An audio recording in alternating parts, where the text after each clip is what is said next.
సత్కర్మ విశ్చ సత్ఫలితం దుష్కర్మ ఏవ దుష్ఫలం అత్యుత్కట పుణ్య పాపానాం సత్యం పరాణి భవమిహం. అంటే మనం ఏదిస్తే అదే తిరిగి వస్తుందని అర్థం. మంచి చేస్తే అదే మంచి తిరిగి వస్తుంది, చెడు చేస్తే అదే చెడు తిరిగి వస్తుంది. మనం చేసే కర్మ ఫలాలు వెంటనే లేదా మరుజన్మలో అనుభవించి తీరాల్సిందే. ఇదంతా ఇప్పుడు ఎందుకంటే ఈ కర్మ సిద్ధాంతం పవన్ కళ్యాణ్ విషయంలో అక్షరాల నిజమవుతోంది. నాడు అధికారం కోసం ఆయన ఏదైతే చేశారో అవన్నీ ఇప్పుడు ఒక్కొక్కటిగా తిరిగి ఆయనకే తగులుతున్నాయి, ఒక్కొక్కటిగా ఆయన్ను చుట్టుముడుతున్నాయి, ఉక్కిరి బిక్కిరి చేసి పారేస్తున్నాయి. చేతిలో డబ్బు పవర్ ఉన్న ఆ కర్మ కొట్టే దెబ్బ నుంచి తప్పించుకోవడం అసాధ్యం.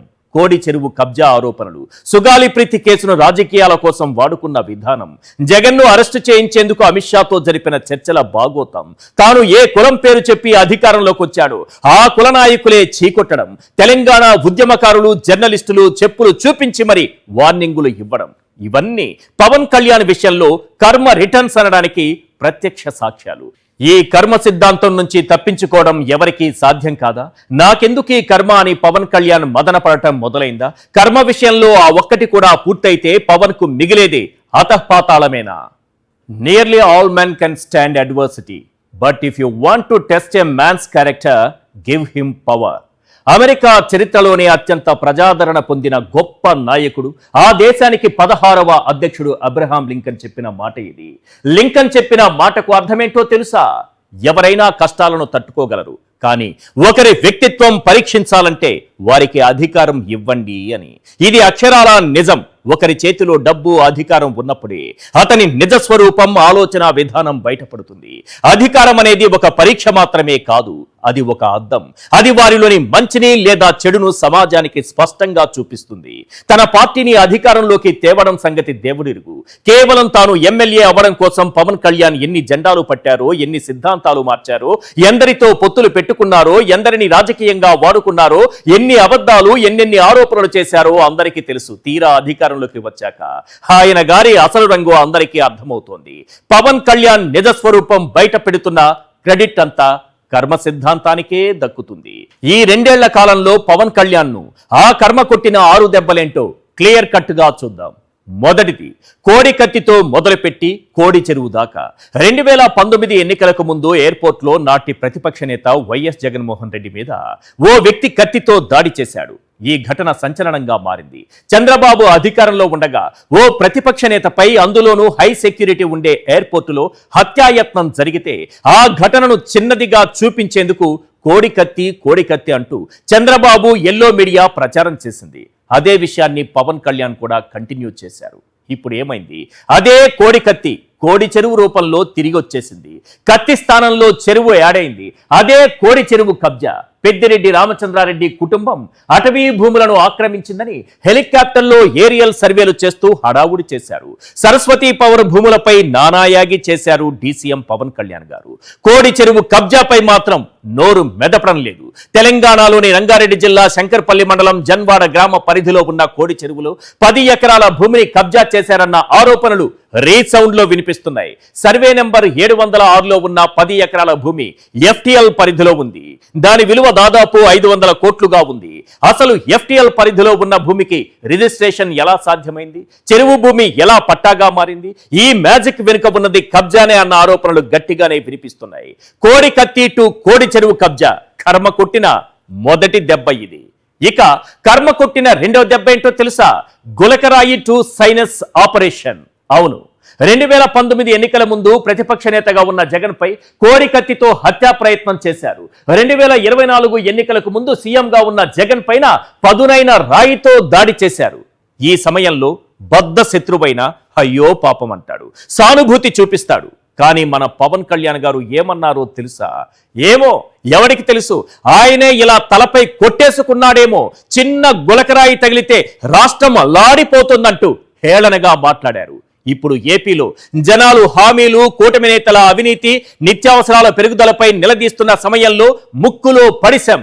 అదే సార్, సైనస్ ఆపరేషన్ పేరు చెప్పి ఓ 20 రోజులు పర్మనెంట్ గా హైదరాబాద్ లో పడుకున్నారు. ఇదే సమయంలో నాడు పవన్ కళ్యాణ్ చేసిన హేళన పట్టించుకోకుండా ఆయన త్వరగా కోలుకోవాలని జగన్ ట్వీట్ కూడా చేశారు. జగన్ కూడా పవన్ కళ్యాణ్ మాదిరిగా హేళనగా మాట్లాడి ఉండొచ్చు. అప్పుడు ఆయనకు ఈయనకు తేడా ఉండదుగా.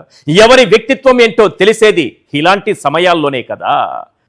కర్మ కొట్టిన మూడో దెబ్బ, చెప్పు టు చెప్పు. అవును, మీరు సరిగ్గానే విన్నారు. నాడు కనీసం ఎమ్మెల్యేగా గెలవలేకపోయినా తానేదో ప్రధాన ప్రతిపక్ష నేత అయినట్లుగా ఫీల్ అవుతూ పవన్ కళ్యాణ్ అరుపులు ఊపులు చాలానే చూశాం కదా. అందులో హైలైట్ ఎపిసోడ్ చెప్పులు చూపిస్తూ మాట్లాడటం. ఇంకెవడైనా ప్యాకేజీ పేరెత్తితే చెప్పుతో కొడతా, తోలు తీస్తా, తాట తీస్తా, నాకో అంటూ బూతులతో రెచ్చిపోయారు. హాకీ స్టిక్కులు ఐరన్ రాడ్లతో కొట్టేసుకుందామంటూ రౌడీ భాషలో చెలరేగిపోయారు. మరి ఇప్పుడు ఏమైంది? ప్రొఫెసర్ నాగేశ్వరి ఎపిసోడ్లో తెలంగాణ ఉద్యమకారులు, జర్నలిస్టులు మన డీసీఎం గారి ఫోటోను చెప్పులతో దాడి చేశారు. నిజానికి రాజకీయాల్లో ఇలాంటి తీరు ఎక్కడా ఆమోదయోగ్యం కానే కాదు. అది పవన్ కళ్యాణ్ చేసినా, మరొకరు చేసినా, ఎవరు చేసినా ఈ తరహా విధానాలను ప్రజాస్వామ్యం ఏమాత్రం హర్షించదు. కాకపోతే కర్మ ఇవేవి పట్టించుకోదు. ఏది ఇస్తే దాన్నే యాజ్ ఇట్ ఈజ్గా తిరిగిచ్చేస్తుంది. కర్మ కొట్టిన నాలుగో దెబ్బ, కేంద్రం టు ప్రొఫెసర్ నాగేశ్వర్.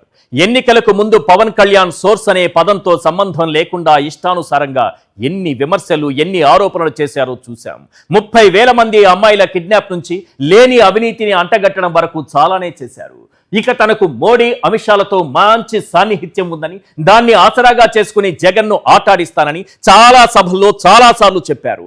కేంద్రంతో చెప్పి నిన్ను ఆటలాడించకపోతే చూడు జగన్, నిన్ను మోడీ గ్యారంటీతో జైలుకు పంపడం గ్యారంటీ అంటూ చాలానే మాట్లాడారు. ఇప్పుడు అధికారంలోకి వచ్చాక అదే అరెస్టుపై అమిత్ షాతో చర్చలు జరిపి ప్రొఫెసర్ నాగేశ్వర్ కు అడ్డంగా దొరికిపోయారు.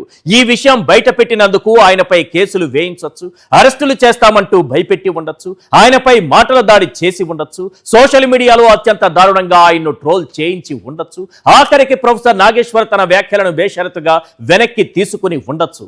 కానీ నాడు ఏ కేంద్రం పేరు చెప్పి చెలరేగిపోయాడో ఇప్పుడు అదే కేంద్రం దగ్గర క్లాస్ పీకించుకున్నాడు. కర్మ సిద్ధాంతం అంటే ఇదే సార్. కర్మ కొట్టిన ఐదో దెబ్బ, సుగాలి ప్రీతి కేసు. ఒక 14 ఏళ్ల అమ్మాయి మరణాన్ని తన రాజకీయం కోసం వాడుకున్న ఏకైక నాయకుడు పవన్ కళ్యాణ్ మాత్రమే అయిండొచ్చు. నిజానికి ఈ ఘటన జరిగింది 2017 ఆగస్టు 19న. అనుమానితులను అరెస్టు చేయటం, ఒక నెలలోనే వారికి బెయిల్ మంజూరు కావటం అంతా జరిగింది 2017లోనే. మరి అప్పుడు సీఎం ఎవరు? మన చంద్రబాబు నాయుడు గారు. అందుకే పవన్ కళ్యాణ్ నోరెత్తలేదు. జగన్ అధికారంలోకి వచ్చాక రాగమందుకున్నాడు. ఎక్కడికి వెళ్ళినా సుగాలి ప్రీతి జపమే చేశాడు. ఈ ఘటనంతా జగన్ హయాంలోనే జరిగినట్లు మాట్లాడాడు. తాము అధికారంలోకి వస్తే పరిష్కరించే మొదటి కేసు ఇదేనన్నాడు. తీరా అధికారంలోకి వచ్చాక ఈ కేసును పూర్తిగా పక్కన పెట్టేశాడు. ఏకంగా 11 సార్లు సుగాలి ప్రీతి తల్లికి అపాయింట్మెంట్ నిరాకరించాడు. ఇదేంటని ప్రశ్నిస్తే డిఎన్ఏలు తారుమారయ్యాయని, తానేమీ చేసేది లేదని చేతులెత్తేశాడు. అక్కడితో ఆగకుండా జనసేన నేతలు, జబర్దస్త్ ఆర్టిస్టులతో ఆమెను అత్యంత దారుణంగా తిట్టిస్తున్నాడు. రాజకీయంగా వాడుకుని సుగాలి ప్రీతికి అన్యాయం చేసింది ఎవరంటే అది పవన్ కళ్యాణ్ మాత్రమే. సుగాలి ప్రీతి తల్లి ముందు ఇప్పుడు పవన్ దోషిలా నిలబడాల్సి వచ్చింది. ఇది సార్ కర్మ రిటర్న్స్ అంటే. కర్మ కొట్టిన ఆరో దెబ్బ, కులం టు కులం. కులం పేరుతో రాజకీయాలు చేసే నాయకుల్లో పవన్ కళ్యాణ్ మొదటి వరుసలో ఉంటారు. కేవలం తాను ఎమ్మెల్యే కావడం కోసం ఎన్నిసార్లు ఆ కులం పేరు జపించారో లెక్కలేదు. ప్రాంతీయ భావన ఎలానో లేదు. కనీసం కుల భావనైనా తెచ్చుకొని ఈ రాష్ట్రాన్ని బాగు చేయండి అంటూ చేసిన ఓపెన్ కామెంట్స్ నుంచి, మీరు ఓటేయండి, మీ కులం నుంచి నేను సీఎంఐ చూపిస్తా అంటూ చేసిన వ్యాఖ్యల వరకు కులం జపమే చేశారు. తీరా డీసీఎం అయ్యాక పార్టీలో, పదవుల్లో ఆ కులానికి సరైన ప్రాధాన్యత దక్కడం లేదేంటి సార్ అని ప్రశ్నిస్తే, నేను ఒక కులం కోసం రాజకీయ పార్టీ పెట్టలేదంటూ ప్లేటు ఫిరాయించారు. దీంతో కాపు సంఘం నేత దాసరి రాము లాంటి వారు పవన్ కళ్యాణ్ అసలు రంగు బయట పెడుతున్నారు. ఏ కులాన్ని తన రాజకీయ ఎదుగుదలకు వాడుకుని ఇప్పుడు వెన్నుపోటు పొడుస్తున్నారో ఆ కులమే ఇప్పుడు కర్మ రూపంలో పవన్ కళ్యాణ్ ను బలంగా దెబ్బ కొట్టింది. ఈ కర్మ సిద్ధాంతం హిందూ ధర్మంలోనే ఉంది. సనాతన ధర్మం అంటూ మైకులు పట్టుకుని ఊగిపోయే పవన్ కళ్యాణ్ కు ఈ విషయం తెలియదా? లేని కొవ్వును శ్రీవారి లడ్డూలకు పూసి దుర్గగుడి మెట్లు కడుగుతూ డ్రామాలు ఆడినప్పుడు ఈ కర్మ గుర్తుకు రాలేదా? అవే లడ్డూలు అయోధ్యకు పంపారని అబద్ధాలు ఆడినప్పుడు ఈ కర్మ సిద్ధాంతం గుర్తుకు రాలేదా? డీసీఎం పవన్ కళ్యాణ్ గారు ఒక్క విషయం బాగా గుర్తుపెట్టుకోండి, మన పాప పుణ్యాలను డిసైడ్ చేసేది కాలం. ఆ కాలానికి విపరీతమైన మెమరీ పవర్ ఉంటుంది. అది ఏ సన్నివేశాన్ని మర్చిపోదు. ప్రతి ఒక్కటి కర్మ రూపంలో తిరిగి ఇచ్చేస్తుంది, వడ్డీతో సహా. ఇప్పటి వరకు మీరు చూసింది, చూస్తున్నదంతా వడ్డీనే. అసలు ఇంకా మొదలు కానే లేదు. నిన్ను అతఃపాతాళానికి తొక్కేస్తా జగన్ అన్నారు గుర్తుందిగా. కర్మ సిద్ధాంతంలో అదొక్కటే బ్యాలెన్స్ ఉంది. జస్ట్ వెయిట్, కర్మ విల్ డూ ఇట్స్ జాబ్. ఇది మాత్రం గన్ షాట్.